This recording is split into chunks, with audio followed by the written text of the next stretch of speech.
זה החלק הזה צריך להיות למעלה. הוא נתפס בחלק העליון. אני מסובב את זה ככה. ונוריד את הרביעיות. את זה אני מרים למעלה. תבואי לפה.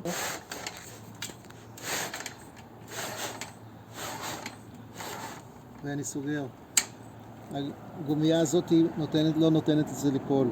בלי הגומייה זה פשוט ייפול בקלות. ועל זה אני מוריד למטה כמה שאני רוצה וסוגר.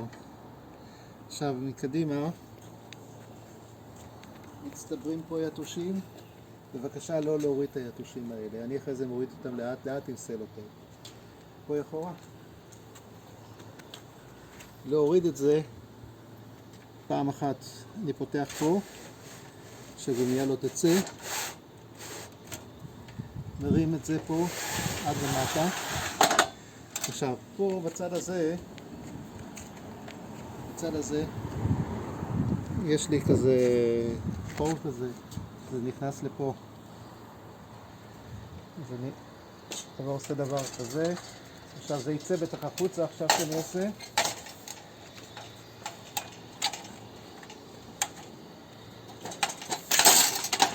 זה יצא החוצה הכי פשוט בשבילי, ואני מרים את הרגליות.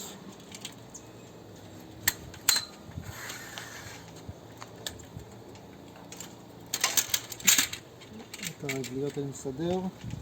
אני מכניס את זה עכשיו מחדש חזרה. אני מוריד את זה קצת למטה. יש פה חלק אחד שנכנס, ותשים לב החלק הזה. יש פה, אני מכניס ככה ומוריד את זה עד למטה. מוריד את זה עד למטה.